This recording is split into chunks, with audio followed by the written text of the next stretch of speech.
ಪರಮ ಪೂಜ್ಯರು ಈಗ ಪ್ರಧಾನ ದ್ವಾರವನ್ನು ಅನಾವರಣಗೊಳಿಸಲಿದ್ದಾರೆ.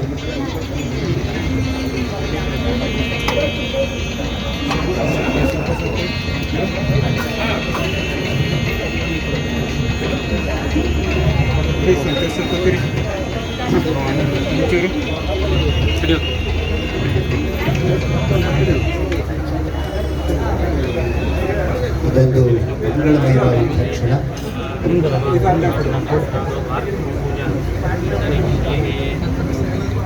ಪೂಜ್ಯರು ಬ್ಯಾಂಕಿನ ಪ್ರಧಾನ ದ್ವಾರವನ್ನು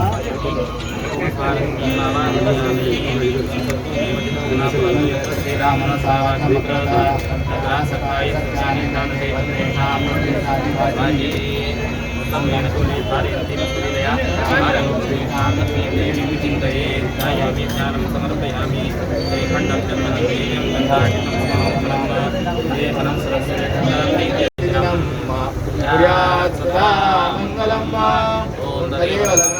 देव ताराबलं चंद्रबलं देव विद्याबलं देव बलं देव लक्ष्मीपते देवं स्मरामि ओम तदेव लग्नं बलं देव ताराबलं चंद्रबलं देव विद्याबलं देव बलं देव लक्ष्मीपते देवं स्मरामि ओम तदेव लग्नं बलं देव ताराबलं चंद्रबलं देव विद्याबलं देव बलं देव लक्ष्मीपते देवं स्मरामि सुमुहूर्ते सावधान सुलग्ने सावधान वसिष्ठवागीश्वराभ्यां दत्ता नूतन उद्घाटन मुहूर्त सुमुहूर्तमस्तु.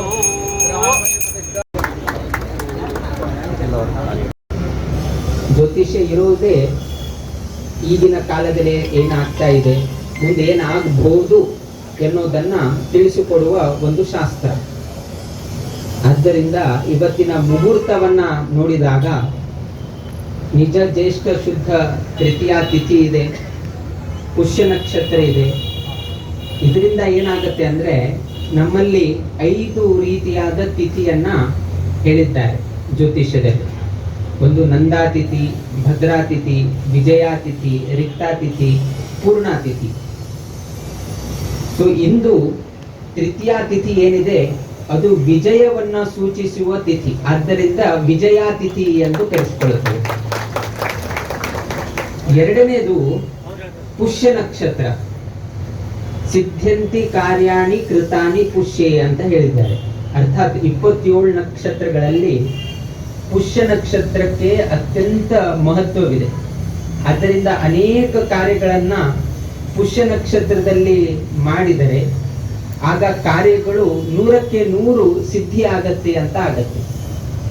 ಆದ್ದರಿಂದ ಇವತ್ತು ಪುಷ್ಯ ನಕ್ಷತ್ರದಲ್ಲಿ ಈ ನೂತನ ನವೀಕೃತ ಕಟ್ಟಡದ ಉದ್ಘಾಟನೆ ಆಗಿರುವುದರಿಂದ ಮುಂದಿನ ದಿನಗಳಲ್ಲಿ ಅವರ ಸಂಕಲ್ಪ ಏನಿದೆ, ಅರ್ಥಾತ್ ಆಡಳಿತ ಮಂಡಳಿಯ ಸಂಕಲ್ಪ ಏನಿದೆ, ಅದೆಲ್ಲವೂ ಕೂಡ ಈಡೇರುತ್ತೆ ಎನ್ನುವುದನ್ನ ಸೂಚನೆ ಈ ಪುಷ್ಯ ನಕ್ಷತ್ರ ನೀಡ್ತಾ ಇದೆ.